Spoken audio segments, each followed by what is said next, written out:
Welcome to the Unknown Webcast. I have tried to stay close to home since the holidays because, as you know, I am so conservative I can't turn left even when I'm driving. That means this is not a safe space for those who may be easily offended by having their ideas challenged or by our satire. This is broadcast number 129, and this week we have Richard G. Howe, Ph.D., Emeritus Professor of Philosophy and Apologetics, Southern Evangelical Seminary, Associate Editor, defendinginerrancy.com, and past president, International Society of Christian Apologetics. That's a lot to say in one breath. And he's joining us this week to look at the question, is there a God? My name is Don Vino, and I'm president of Midwest Christian Outreach Inc. in Wonder Lake, Illinois, which produces the Unknown Webcast. And our senior researcher is still Ron Hensel. We need a little applause here. Because I can't find we'll introduce the sponsors of today's webcast. And here is Ronnie with some kind of computer virus. Oh, no, flu virus. I take it your replacement search hasn't panned out yet for me. Okay, well, anyways, greetings from sunny Florida, where the palm tree came out, saw its shadow. Now we have 12 more months of summer. We have some sponsors this morning, or is it the afternoon where you are? It's the afternoon where I am. World's End Theology Outlet, your one-stop resource for half-baked heresies, dubious doctrines, and other ideas whose time has come or gone. I'm sorry. World's End Theology Outlet and the Bible Buffet. It's not your father's worship experience, the Bible Buffet. And if you like what you see or you really hate it and want to annoy others with it, to ensure continued access to this program, please go to MidwestOutreach.org, click the yellow donate button, and contribute as you feel led. And I'm going to tell you right now, you're going to be led to contribute a lot. In the meantime, don't forget to subscribe. Don't forget to subscribe to us on YouTube. Yes, it's going to happen. The words will appear. And back to you guys. You're going to speak them into existence, aren't you? I guess that's what happened. and Richard Howe, you're at the seminary now, aren't you today? Well, I not physically. I'm in Charlotte. I'm actually at my in-laws' house in an ensuite that they have in their home. They graciously let me crash in whenever I'm in town. So I'm in town for. Seminary offices have really nice beds and curtains. I was going to say, yeah. We need to do something about the curtains, maybe, but.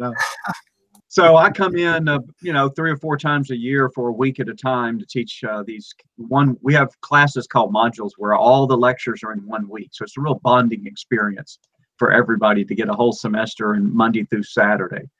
So that's what I'm here. And as John Calvin would say, coincidentally, the subject matter of my module this week is actually on the existence of God. So existence of God, exactly. Yeah, Calvin was a big believer in coincidence. Well, I heard these guys talking, and that one of them said something about an event, and the guy said, well, I think that was a coincidence. And his friend said, I don't really believe in coincidences. And the other guy went, that's amazing. I don't believe in coincidences either. What are the chances that neither one of us would believe in coincidences? Yeah, we were going to name our church Coincidence Christian Church, but we settled for Providence instead. And by the way, since it might not be obvious to your viewers, which part of the show is the sarcastic part? So it's not the guest, hopefully. It's like, part of this, we hope you can endure our sarcasm. Here's Richard Howe. Well, I didn't want to say we hope you can enjoy our jokes, and here's Richard Howe, but yeah, that may be more accurate, actually. So. Well, our church, and in fact, a number of churches in the Chicago area are doing a series right now called Explore God Chicago, and they have 7 worldview questions. This week, the one they're dealing with is the question of, is there a God? And I have to be careful how I do ask this of you, because you're like me and you would just say, yes, okay, bye. Yeah, let's go. Let's go to lunch. So let's get past yes, there's a God, and develop that from there. And I grew up as an atheist, so I had to kind of make a transition from there is no God to there is a God, and there was a series of steps. Yes. How would you talk to someone who says, I don't think there is a God? Where would you even begin with a discussion? Yeah, and it really matters, I think, where a person already is when the question comes up. It has been, I think, for many decades, if not almost the entire history of the U.S., that you could pretty much assume a lot of background knowledge and, if you will, worldview assumptions of a typical American. Now that's not really the case. So now it takes a little bit more of the massaging of the conversation to not only try to build the case for God's existence, but build the case for the God of Christianity, because you can throw out a lot of arguments that may just segue in a hearer's mind to a new age God, you know, and they are some kind of Asian religion or whatever. So, you know, it depends on some of the assumptions that people are already working with.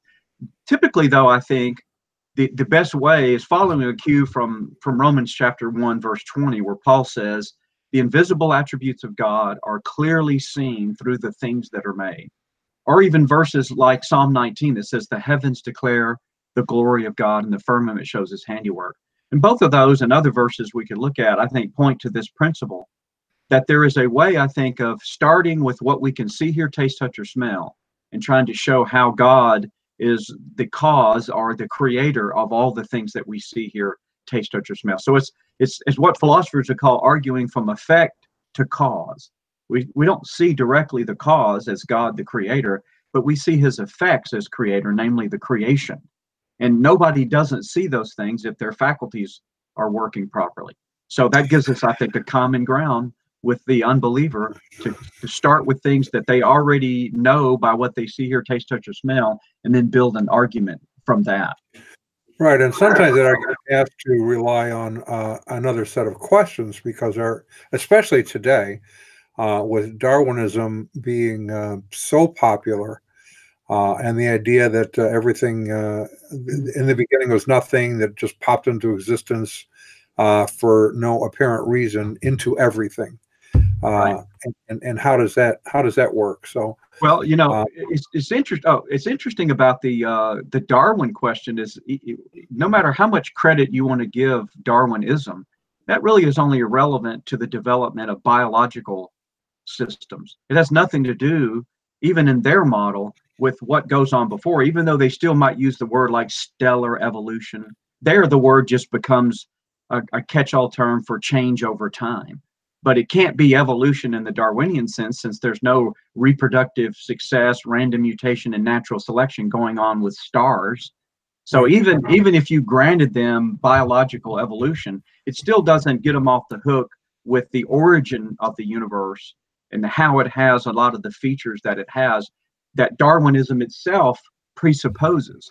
So it then can't be the explanation for the laws of nature, for example, and other things that we experience. So the Darwinism really doesn't give the atheists, I think, much cover. I agree with you, but they certainly do want to play that as though Darwinism is the answer to how everything originated, even though you're right, Darwinism only deals with biological systems. Right. Yeah. And so, you know, it's funny because the drama has changed within the past century, because before the 20th century and even into the 20th century, I think a lot of atheists would have taken cover in the idea of an eternal universe and oscillating, let's say, or Big Bang, Big Crunch, these kind of things. Now, the general consensus among scientists, I'm not personally a scientist, so I'm just a secondary, tertiary source, but the general consensus is that the universe came into existence a finite time ago with all of the laws and things. So I just heard recently an interview with a scientist who kept talking about, well, the universe came out of nothing. And when the interviewer pressed him, well, what do you mean it came out of nothing? Well, you have gravity. Well, that's not really nothing. Oh, well, yeah. And he started to try to finesse the conversation as if somehow he could have his something sneaked in and call that nothing and then admit the universe came out of nothing. Right. And the interviewer kept pressing, said, well, gravity, though, had to come from somewhere. And even these laws of nature. You may remember the debate that William Lane Craig had with Peter Atkins back in the 90s. That's on YouTube.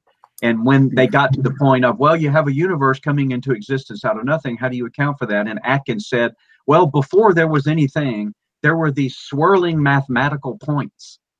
And everybody's just sort of scratching their head going, well, that sounds like that doesn't sound like nothing. That sounds like something. Right. Well, yeah, So, I mean, one of the things that intrigues me is just how few scientists are familiar with the philosophy of history, or philosophy of science. I'm sorry.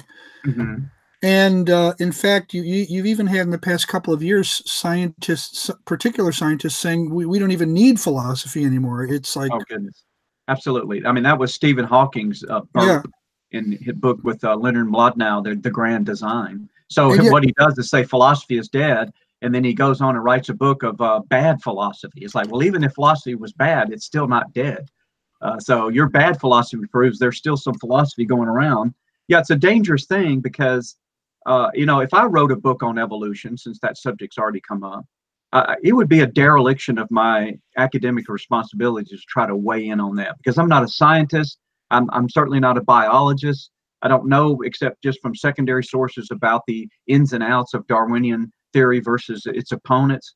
So for me to write a book on that would really be an embarrassment, rightfully so, and I should receive all kinds of scorn. But for some reason, you pick a philosophical issue like the existence of God, then somehow Richard Dawkins feels like his credentials in zoology qualifies him to weigh in on a philosophical issue.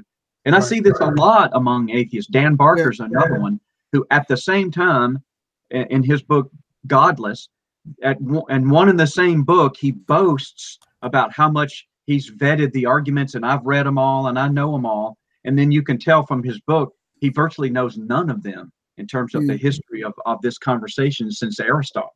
So it's an embarrassment, I think. Well, the really, to put the finest point I can put on it, the philosophy of science is what we use to define science.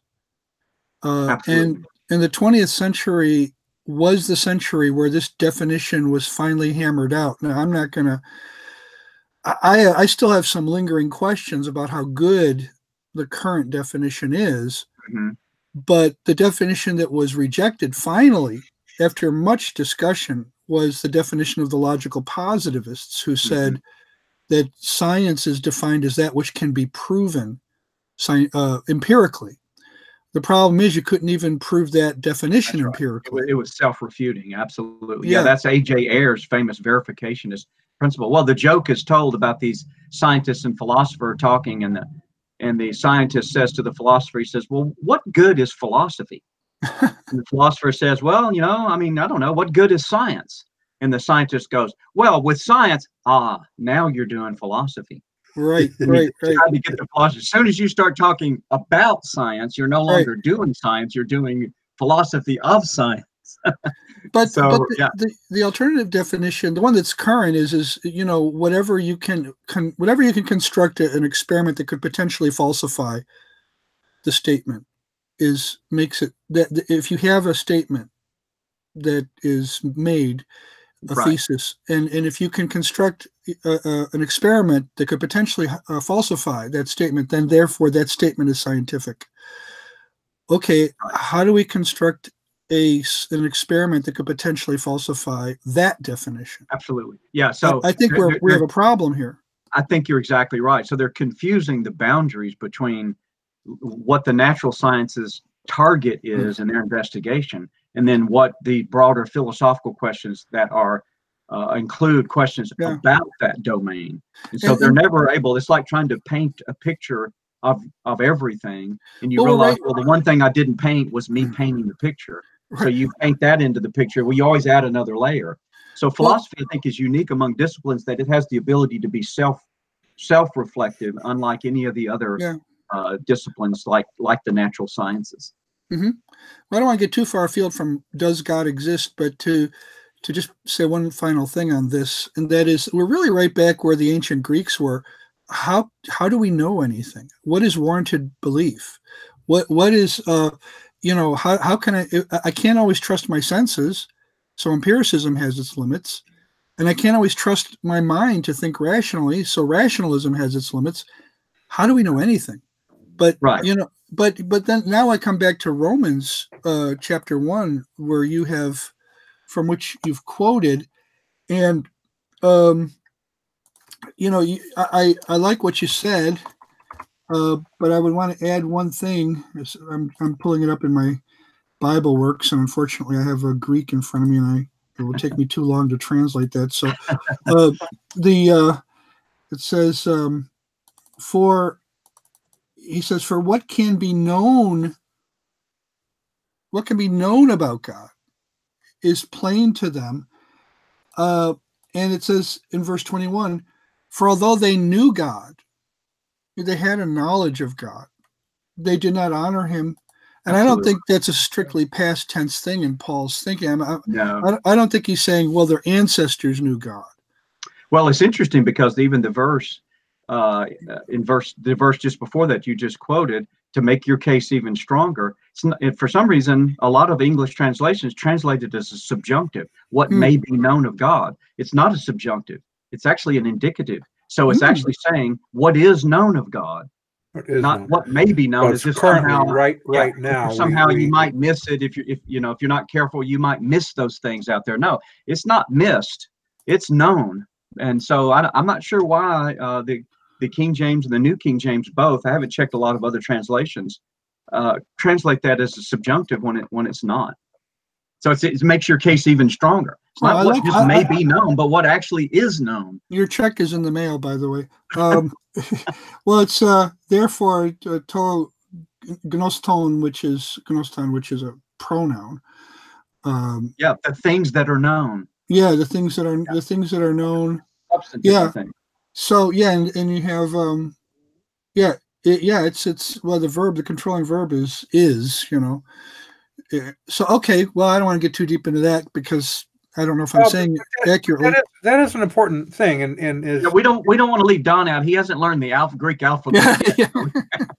I actually have learned the alphabet. Now I'm learning verbs and verb endings. Oh, good. Okay, good. Omen, ete, usi. That's right. That's right. So say that over and over. Well, I have a whole vocabulary now, and that I have to do, and these cards. It's kind of a nice little program, actually. So I'll be happy to learn how to read Greek a little bit. What was the name of it, and who put it out again? It's called Greek to Me. Greek to Me. Yeah, Greek to Me. That's a great and it's title. online, and I got it for like $80 for the whole. It's got the video course to go with it, and the book. Good for you, man. Somebody said, I heard somebody says, I know a little Greek. His name is Steve Macropolis. He's about 5. That's right. And he runs a restaurant down the street, right? Well, Hebrew. His name is Mike Silver. Okay. So let's be politically incorrect here. Well, Richard pointed out though early on, and Ron and I, we've talked about this a lot, and we've written about it a lot. Is that the United States was not Christian per se, but held to a Judeo-Christian worldview almost since its inception. Well, since its inception, actually, until recent decades. Mm-hmm. And I mean, in the 1970s, I became a believer in the 1970s. I had been an atheist. I became a believer in 1974. No, I didn't become a believer in 1974. In 1974, I became a believer. And became a believer in Jesus, hopefully. Yes, I did. That's right. Not in 1974, but in 1974, I became a believer in Jesus. Yeah, all your friends were believers in 1975 in the meantime. Yeah, so. That was the Jehovah's Witnesses that were around. They believed in 1975. Exactly. Yes. But during that, even at that time, you could go up to someone with these have tracts. Some of us still remember those, like 4 Spiritual Laws or Steps to Peace with God, and generally people at least knew, had some inkling that God existed, some inkling of the Judeo concept of God, even though they may not have been Christians. And so to give them something like that made some sense because it walked them through from something they already generally had an idea about. That is not the case today so much. Well, it's not, and the statistics I keep hearing are just getting worse and worse in terms of nuns, people, and I heard a New Ager lecturer who was a Christian apologist who had gotten saved out of the New Age, and he said something that stuck with me all these decades. He said, "There's a difference between being spiritual and being godly." So there's still a lot of spirituality in the U.S., but it's not godliness. You know, in your reference to our heritage as Americans, you know, I do a lot of talk whenever I get the opportunity on natural law theory. I mean, that's sort of our heritage. I think is that grew out of this idea of God's providential superintendence of the human race, from which we get the moral argument. I think what Paul's argument in Romans 2 is when he says that when the Gentiles who do not have the law do by nature the things that are written in the law, these become a law to themselves, who show the works of the law written on the heart, not the law written on the heart, but the works of the law written on the heart. And that's imbibed in our birth certificate and the Declaration of Independence. I'm afraid even that kind of thinking is evaporating, a concomitant kind of evaporating, that there's some kind of bedrock morality that God uses to superintend the affairs of humans, regardless of whether they're saved or not. So yeah, you're right, and it just makes the challenge a little bit more in terms of what you can no longer assume people are going to have in their background. Now, even the laws of logic, for goodness sake, with postmodernism, now to even say that God exists might sound to some people, well, he exists for you, but he doesn't exist for me. And so there's a lot of massaging of the conversation that sometimes is essential to just get to the point you can have a productive conversation about these issues. Well, there really is. And, you know, I mentioned we had a Wiccan / pagan on a few weeks back, and we're going to have him back again in the future. And that is a growing phenomena in the United States. There's, from what I recently read, there's about 1.5 million practicing Wiccans in the United States. And the rest of them have all got it down already, so they don't need to practice anymore. And I just saw something last week in the Navy. I think they have sort of a Norse god church that chaplain on a ship is doing services for. Heathens. They call themselves heathens. Heathens, that's what it was. Heathens, yes. One of the things I think is important as Christians that we try to help people understand is that when we're talking about the existence of the God of the Bible, we're not having a discussion about the existence or non-existence of just one more of the options of God. You know, well, let's don't argue about Thor. Let's don't argue about Isis. Let's argue about Yahweh. And so if we're not careful, we sound like all we're saying is that we just think Thor doesn't exist, but yet rather his name is Elohim or Yahweh, a different quote unquote God. Yes, and that's why the old, that's why the canard, the atheists throw up, well, I just believe in one fewer God than you.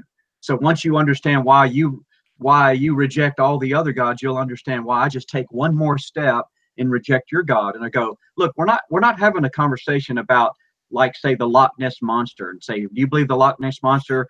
Well, no. Well, this guy, here's his arguments, and he gives his evidence, and people kind of divided. Yes, no, there's a Loch Ness Monster. Well, what about UFOs? Well, he thinks there are. He thinks there's not. Well, what's your arguments and evidence? And you go through it, and they're divided on that. And then it keeps coming around, fight. Well, what do you think about God? Well, he thinks there isn't. You think there is. Here's my arguments and evidence. And we, as if we're just arguing about one more piece of furniture in the universe. What we're trying to say about the God of the Bible is that he's the eternal, self-existent, all-powerful, all-knowing creator of all other things, which is not being said about any of these pagan gods of Wicca. It's not being said about any of the Nordic gods. None of them, none of the people that believe in those gods ever claim these things about their God, that he's the absolute, infinite, eternal creator. And so that's what we're trying to argue for. And they may say, well, I don't believe in the creator like that. Okay, fine. But understand that's what we're trying to say. We're not just merely trying to say that he's just a superhuman kind of deity like a Thor or whatever. We're not saying that's not our claim. Right. We are going to take just a short break, and then I want to come up and ask you a question that I emailed you a few minutes ago. Ron? All right. Okay. Well, we want to hear from our friends at World's End Theology Outlet, your one-stop resource for half-baked heresies, dubious doctrines, and other ideas whose time has gone. So, after 4 semesters at your small progressive liberal arts college, you're flying home to visit your red state relatives. You remembered to bring your emotional support puppies. You packed all your comfort blankets and pillows. You even remembered your adult coloring books, but it still feels like something is missing. You don't feel safe. What can you do? You need instant safe space. It comes with patented anti-free speech technology. With instant safe space, you have guaranteed protection from trigger words, microaggressions, cognitive dissonance, and unwelcome thoughts. You can feel protected, feel safe with instant safe space available through World's End Theology Outlet.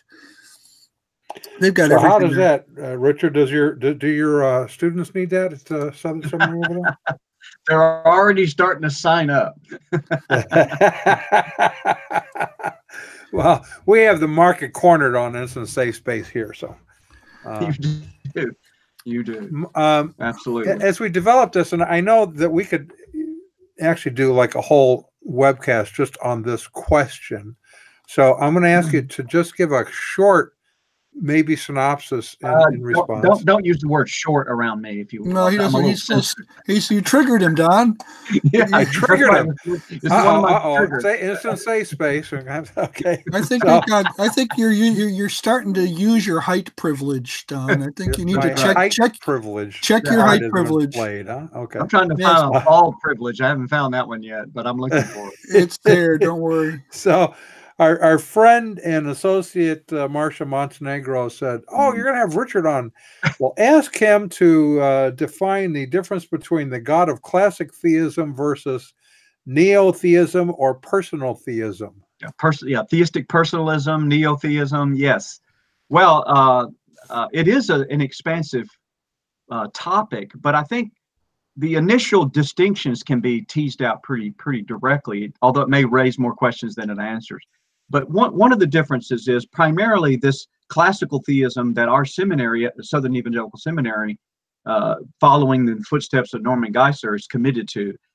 It arises primarily out of applying the categories of Greek philosophy to the categories of theology. It's not unlike the way many of the founding codified doctrines of Christianity, like the Trinity, two natures of Christ, were hammered out along the contours of this Greek thought. And so classically, the existence and attributes of God arguments have been fashioned around that, whatever those categories end up looking like.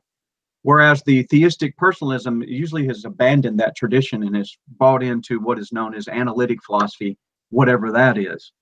But here's the cash value of it. I just got returned from a panel that I was a participant in on the doctrine of divine simplicity at the American Academy of Religion in Denver, Colorado. And I do a presentation titled God Fading Away. In fact, I just gave it at the Defend conference at New Orleans. And my thesis there, I think, is really putting the finger on, here's the issue between the classical theism and this theistic personalism. And it's this, that we're finding, even within evangelicalism, that the classical attributes of God, like omniscience or immutability or impassibility or simplicity, that, by the way, you will find not only through the church fathers and through the scholastics, but in Protestantism, all the way up as recent as Louis Berkhoff and the big systematic theologies, a fairly uniform, almost a consensus of views about here are the array of God's attributes. Those are fading away now. So you've got evangelical theologians who believe that God can't know future free actions of humans, that he can't know what I'm going to have for lunch tomorrow.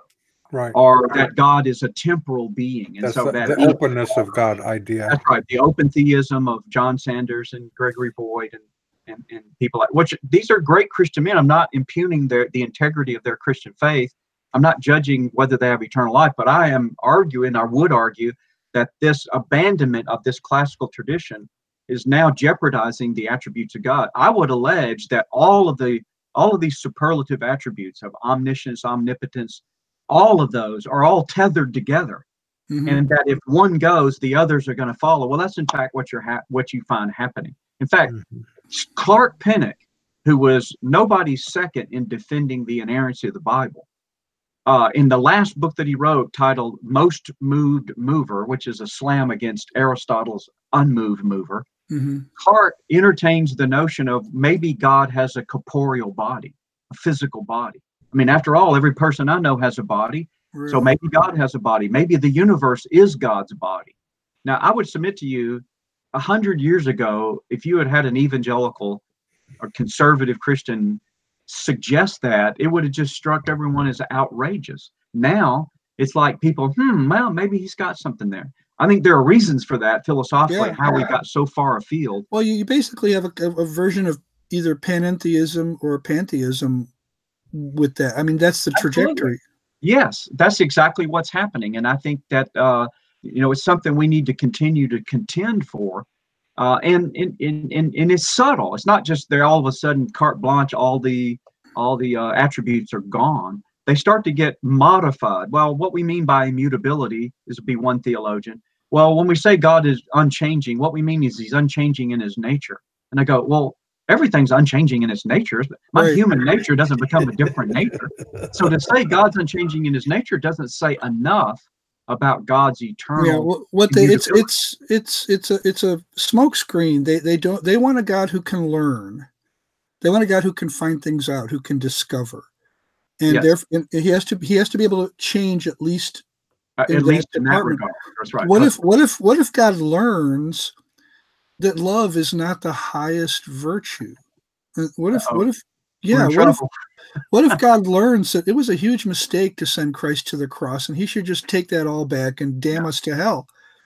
I mean, back to Marcia's question. I mean, it does really come down to a philosophical dispute about how we contend for these. And I would also submit to you, gentlemen, that it isn't an exegetical matter. That if you try to think, well, I'm just going to settle the question over God's attributes strictly from the Bible, you could very well end up like the Dake Annotated Reference Bible, where he's got God with all these spirit body parts. And so he loses the ability to tell the difference between an anthropomorphism and not. So when God's walking in the garden, Dake is perfectly comfortable to think God has legs because he's walking. Whereas I think historically people would have been able to adjudicate, okay, when it talks about God's wings or his eyes or whatever, these are figures of speech. His the problem is, I give you an example. I was in a conversation with a friend of mine at my church. You cut me off if you got to take another break. But we got time. I was asking him about the Genesis 3 passage. Now, he and I pretty much thought the same. I was using it as a sounding board. I said, Genesis 3 says that Adam and Eve heard the sound of God walking in the cool of the day. And I said, so you believe God has legs? He said, no. I said, well, you can't walk without legs, so why don't you believe God has legs? He said, well, John 4 says God is a spirit. I said, so what do you do with the Genesis 3 passage? He said, well, I take that as a figure of speech. My question was, well, how do you know the John 4 passage isn't the figure of speech? How do you know he doesn't literally have legs? He only figuratively is a spirit. Without argument, he was assuming, well, he's literally a spirit. He only figuratively has legs. I submit to you, you can't settle that argument from within the text. That's the very thing in dispute. I mean, even the word spirit or spiritual, the adjective form, is sometimes used for things that are very material, like in Galatians 6:1, when Paul says, if any man is overtaken in a fault, you who are spiritual among you, go and restore him. Well, he didn't mean you who are immaterial. It wasn't like the elders of the church are going to come floating down the aisle of the church to rebuke someone in sin. They were spiritual, though they were material. Right. So the challenge was, even though Jesus says God is spirit, you still have to be able to show how you know that means he's not material. You can't do that, I think, from within the text. You have to decide, are we going to read text A in light of text B, or are we going to read text B in light of text A? So if you read, if you read a text, in other words, I'll take this text literally, which means I have to take this text figuratively. Right. Or vice versa. Well, or an example of Genesis 3, is there another possibility, because we have theophanies and Christophanies in the Old Testament. But then you could just pick a different example than Genesis 3. You could talk of course. I'm just for those who are kind of listening, going, well, how do I square that? There is another option to square that, but you wouldn't do that with his feathers and wings in Psalm. Right, that is correct. 90. Those are definitely anthropomorphism. You will find some cult that does take that literally, but yes, well, that's right. and we have it. And Richard's point is really important, like the Dake Study Bible, because you have Kenneth Copeland talking about that God created an exact duplicate of himself, he says. about 6 feet tall, weighs a couple 100 pounds more or less, has a 9-inch handspan. And if you stood God and Adam next to each other, you couldn't tell which one was which. Oh, Now, man. that's going a little bit far. Or Benny Hinn stepping up to the pulpit saying, God told me this morning that the Father has a body, soul, and spirit. The Son has a body, soul, and spirit. The He gets that from Spirit Dave has a as body, well. soul, and spirit. There are 9 of them. Yes. I have that video. Do you have that video? Oh, I have that video where he says that, absolutely. Yeah, and he it's gets on that from the YouTube. Dake Study Bible, too. And so this is a great point. We can point out Dake as we have, but falsely make people think falsely, well, I'm not going that far, so I'm safe. But you've already brought up the specter of open theism. That's a lot more subtle in somebody like Gregory Boyd's works or John Sanders. So while most people feel like, well, I'm not doing the Dake Study Bible heresies, so I must be okay. You go, no, what we're worried about is how subtle this stuff can be. That's right. So that even evangelicals, it's sort of like somebody saying, well, I wouldn't have a satanic Bible in my house. I go, yeah, but you've got other books in your house with the same worldview, and you think because it's not a satanic Bible, you're okay, and you don't realize it's the worldview right. that and you're. that's even more dangerous because it slips in more easily. Penn Jamin asked the question: does immutability mean God can sovereignly choose to emotively respond to things in creation? Well, the short answer would be no. Immutability means that God has no potencies that are actualized as they are in us. As I'm sitting here in this chair, I have the potential to stand, but that potential is not real. It's just a potential in me. It's not realized. It's not actual. But I can actualize that and stand up, which means I go through change. But God is infinite being. He has no potencies to become something other than what he just eternally is.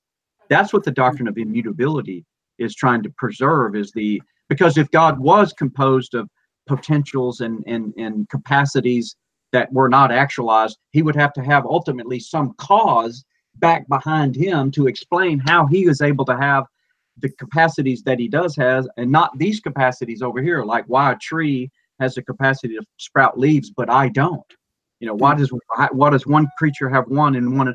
We can explain that in terms of God's creation, but if he's got some capacities and not others, then all of a sudden we're going to have some kind of God above God to explain why. And I think this becomes especially important when we ask the specific question Penn Jamin's asking, which is, can God respond emotively? God can't be taken by surprise. We have, at best, we can speak about God analogically. God has something called he has something called anger, and our being made in his image is designed to reflect that. But Absolutely. It's at best an analogical relationship, and it's finite. I think that's exactly right. This analogy could break down, but it's like white light through a prism.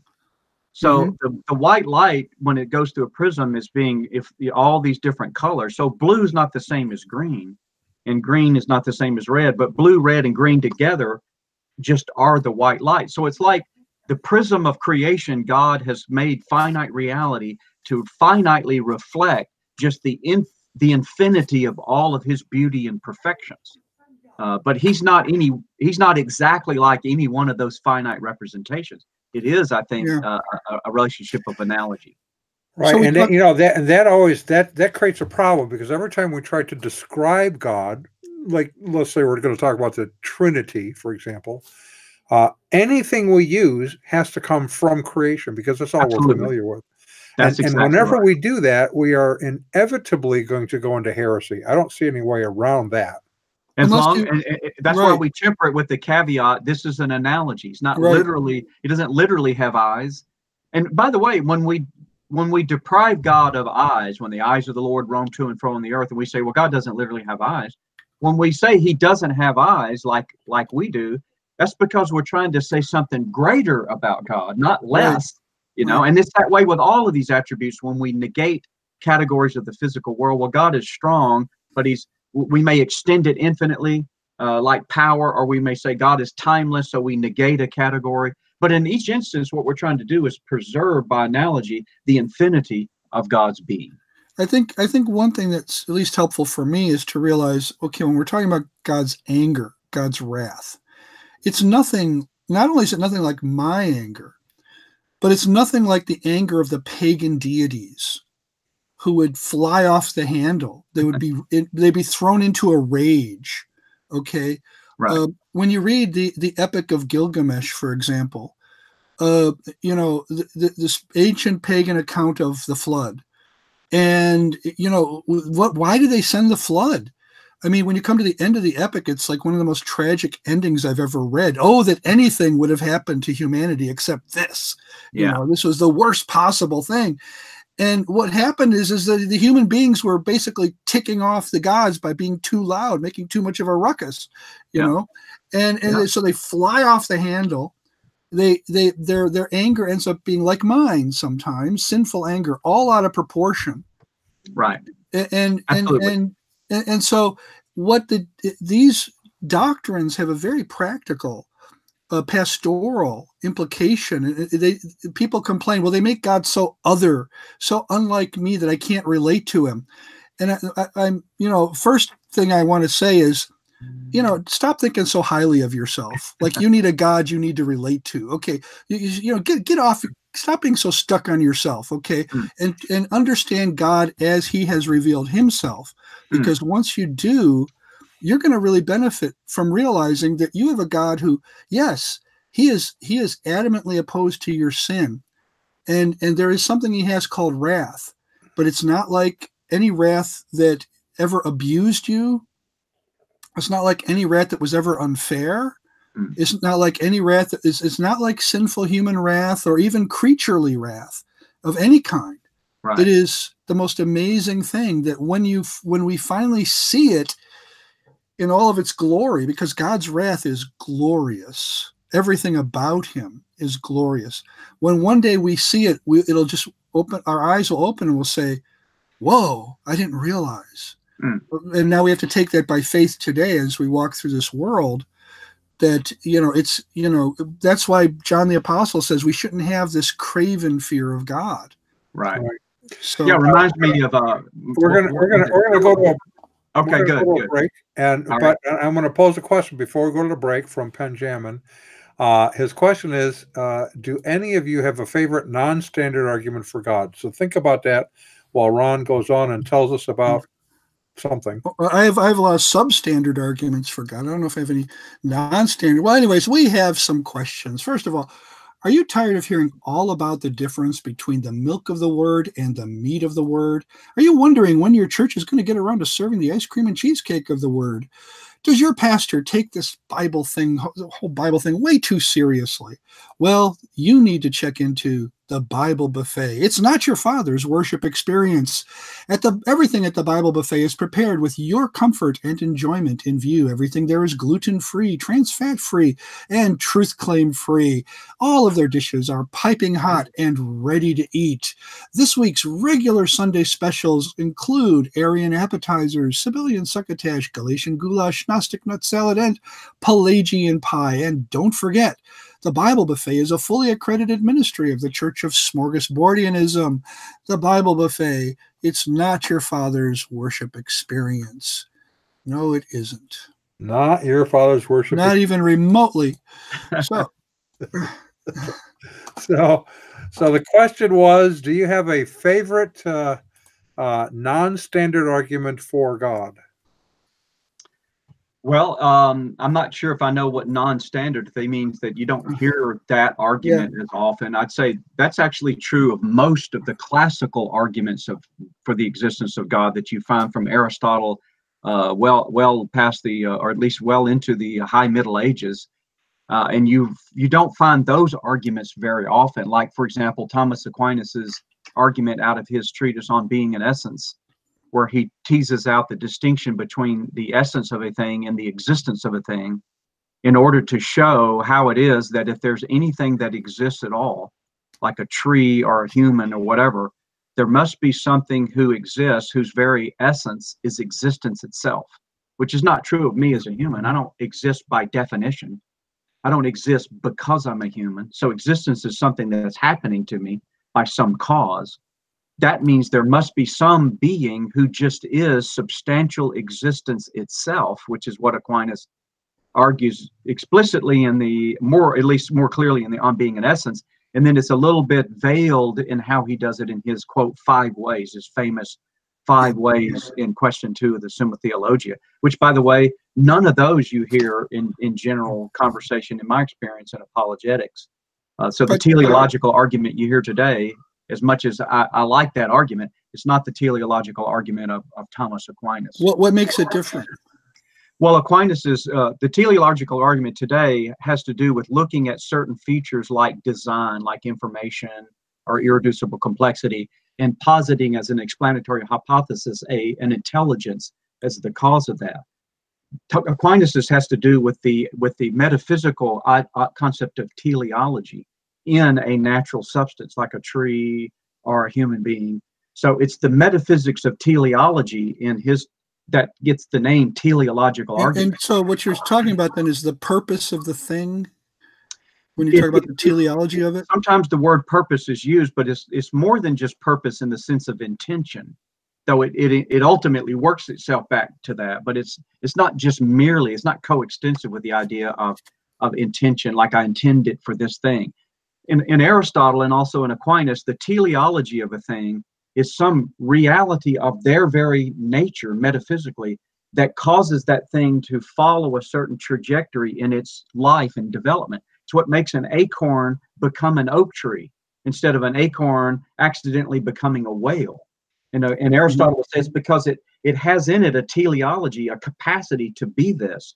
Aquinas says, well, ultimately you can only account for things having teleology because there is God who creates the natures of things and creates them with these teleologies, and he teases that out not only in the 5th way in this question 2, but interestingly, when Aquinas talks about human morality, he revisits some of the same issues in morality that he brings up in his teleological argument. I actually do a whole presetation. You might find interesting someday. How God reveals himself to Moses in Exodus 3, almost verbatim. I am the eternal self-existent. Well, that would be like the essence existence argument I mentioned. Absolutely. I do a presentation titled Aquinas, the teleological argument, Aquinas versus Paley. Yeah. To just show that they're good arguments, but they're entirely different. Is it on YouTube? I've perused the internet and seen a lot, and I was startled at how many books on apologetics describe the teleological argument.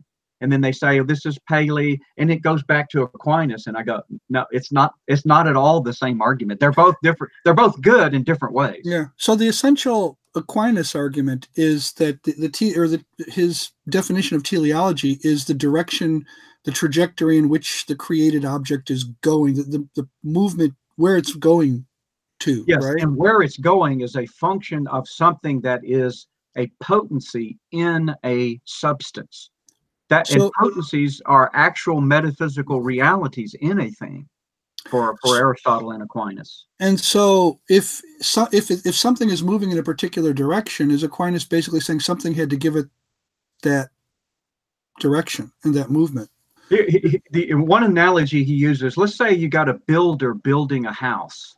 The builder has in his mind already the idea of what the house is going to be before any of the lumber starts to take shape. That image in the mind of the builder is known in Aristotle as the final cause. It's the result that I'm aiming towards.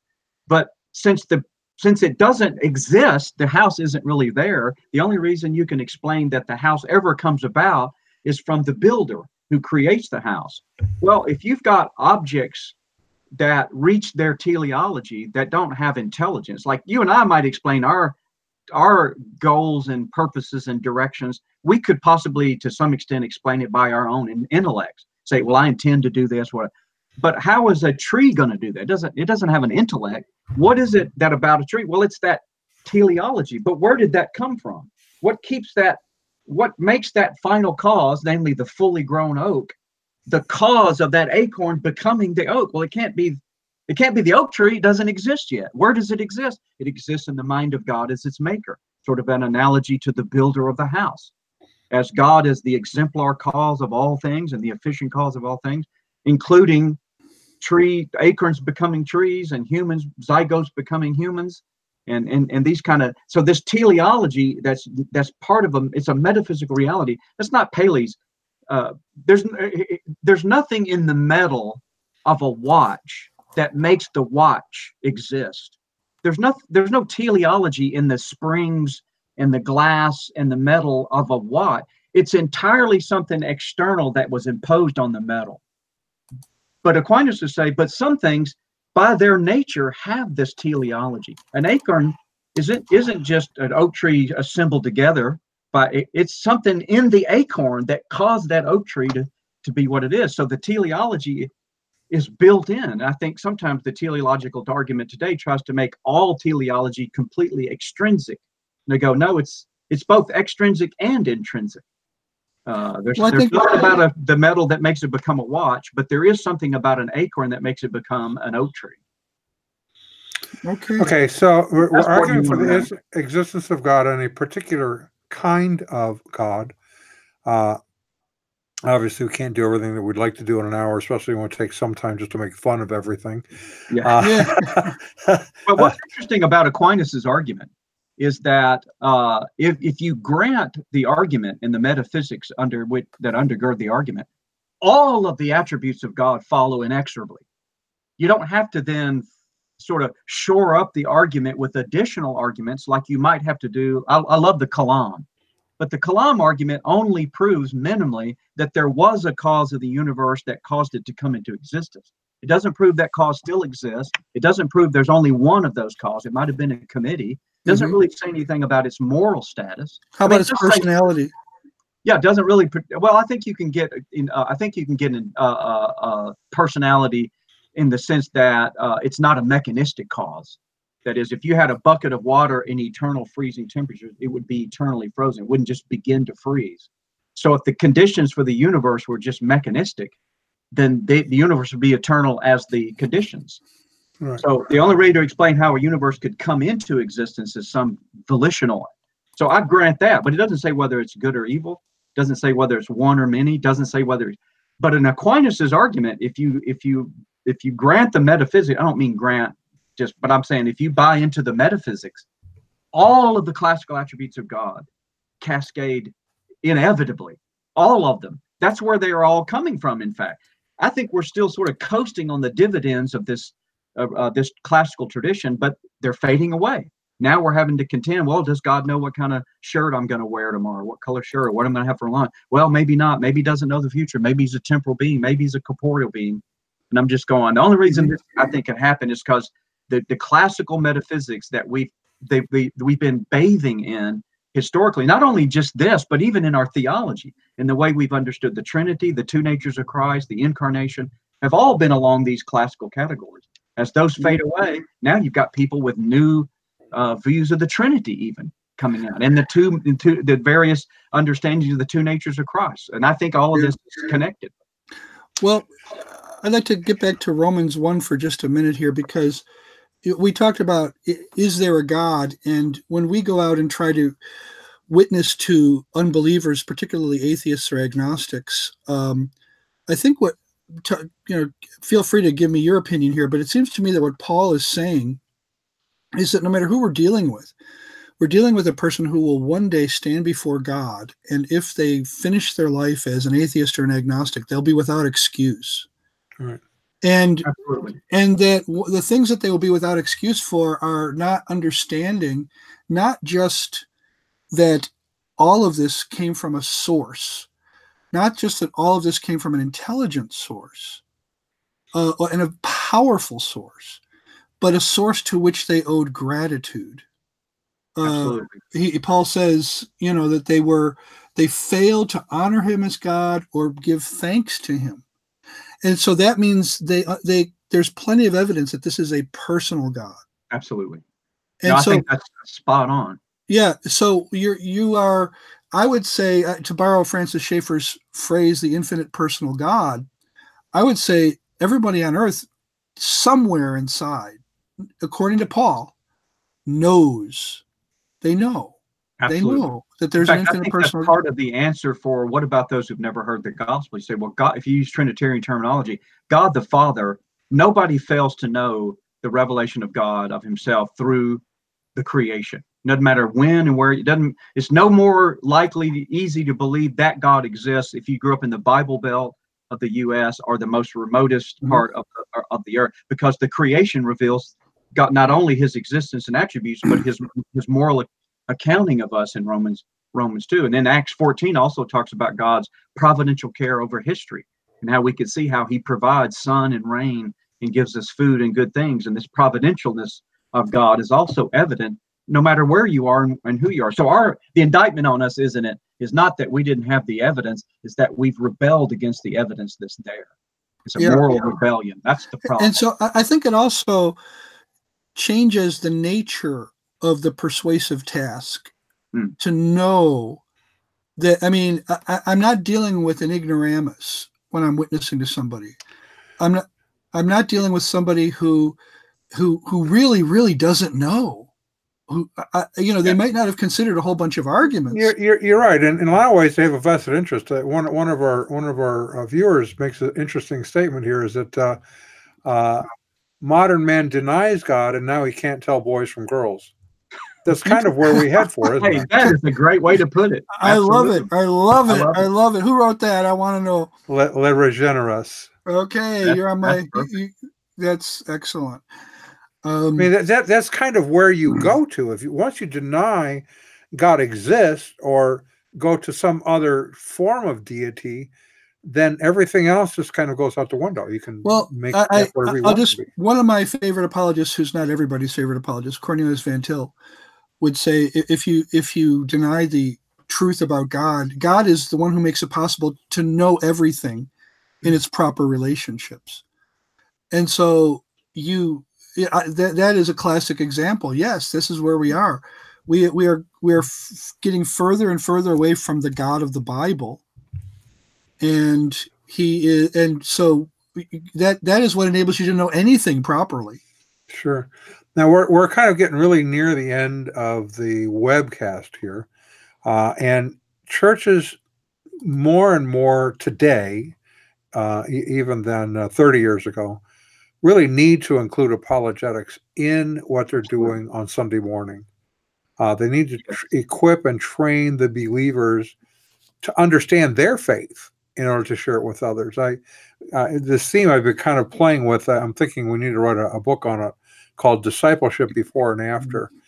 We need to, it's interesting. Jesus doesn't say to go out and make believers of all nations, but to make disciples of all nations. And it seems to me the most effective way to lead people to the Lord is to disciple them into the faith. That includes apologetics, training them as to what it is that we believe, so that when they embrace it, they already have some education behind them about the faith, and then disciple them after they're in the faith about, okay, here's how this works itself out in your life. So, Richard, if you were in, 2 minutes, to be able to talk to pastors out there and say, here are the things that would be helpful to your church for you to focus on, and how to engage those in apologetics in their church. Yeah. Now, you meaning resources or just topics? Just the topics. Just kind of a general appeal to pastors. Here's what I see going on in culture as an apologist teaching apologetics. Yes. Well, of course, one of the biggest challenges, I think, it's an increasing challenge, is postmodernism, which in effect is a relativism about truth, so that people can comfortably take objective facts like this is a male and that's a female, and all of a sudden relativize these facts as if, well, I identify as a female. That's an epistemological issue philosophically of how we know truth and what truth actually is. One of the things that I think also is this is near and dear to my heart because of my own testimony, and that is the integrity and inerrancy of the Bible. I think a lot of things are going on in the church to try to drive a wedge between Christians and their Bible. The heavenly tourism, well, I went to heaven for 30 minutes, so let me tell you what I saw. Well, gee, when Paul went to heaven, he wasn't allowed to talk about what he saw. I wonder why you got a pass. And people want to journal their dreams, and they want to angelic visitations, and they want to hear from God in these special kinds of ways. And they go, I think Satan's trying to get you used to learning about spiritual truths that were revealed to you in God's word. But there are also some sophisticated attacks on the integrity of the Bible that are going on within evangelicalism, that we can't retire this fight for the inerrancy of the Bible. So the integrity of God's special revelation and its inerrancy, I think, is a big issue. And then culturally, this postmodernism, and I'll add what's already been brought up, and that's the sort of the opposite of postmodernism, and this that scientism, that logical positivism. The philosophers certainly retired logical positivism, including, I think, A.J. Ayer himself. Mm-hmm. But the culture didn't. They bought into logical positivism for all of its bankruptcy in this scientism, that science is the only means by which we know truth. And I think that needs to be hit head on as well. Yeah. Right. Well, it's basically denial of all knowledge, any truth claims whatsoever, really, except the ones that I care about. We kind of have gravitated from a teaching atmosphere in the church to a marketing atmosphere in the church over the last 40 years or so, and so we have these large multi-campus churches. Now, I'm not saying multi-campus churches are evil or good. I'll say it then. Okay. Well, I have no opinion on the size of a church or how it lays itself out or whatever. But it seems to me, though, at least what I'm finding as I look at them, is they tend to not spend time discipling and training believers. Everything is to advance the marketing concepts of the whatever group it is. Right. To bring in more nickels and noses, more potential clients, if you will. I don't mean to be derogatory necessarily. I have my moments where I am, but I just don't find that is even a biblical concept to do that. No, I think that's exactly right. And what I think we should be about the business is doing the task that God has given us from His Word about teaching, discipling people, and then just let to some extent, just let the success or failure thereof up to God. I mean, Noah presumably didn't have any converts in all the years of his preaching and building the ark. Right. 120 years, right? Noah just did what God had tasked him to do. That's his responsibility. And let God decide what the definition of success is. Absolutely. Yeah, it isn't always nickels and noses or dimes and derrieres. And definitely, numbers, I know it feels really good to be in it can feel good to be in a big church. For me, at Willow Creek, it lasted about a year and a half. Actually, it lasted less than that, but I was gone after a year and a half. Well, it's a great place to hide out. For sure. If you've been hurt by a church or religious experience of some kind, it's a great place to hide out because you don't have to know anybody. That was one of the reasons I was there, actually. And so, there was a little bit of a therapeutic thing for me. One of the things that surprised me was to find so many people who were raised in that church who decided once they became adults, it wasn't for them. That was really interesting to me. So that's all I have to say. So resources, we're over time, but we're going to take a couple minutes. Besides Midwest Christian Outreach, of course, we are a resource, and I'd be glad to go and speak. And Ron, maybe we could rope into going to speak. But Richard, how would they contact you if they would like to? A couple of resources come immediately to mind. First of all, the seminaries, ses.edu. We not only have what you would expect from a seminary as a school, classes you can take and enroll in and get academic credit, but we also have the SES Academy, where you can do basically the equivalent of seminary training without the hassle of applying to be an official student. So you can learn about that at ses.edu. Then I invite people. Thank you. And I invite my people to my website, richardghowe.com.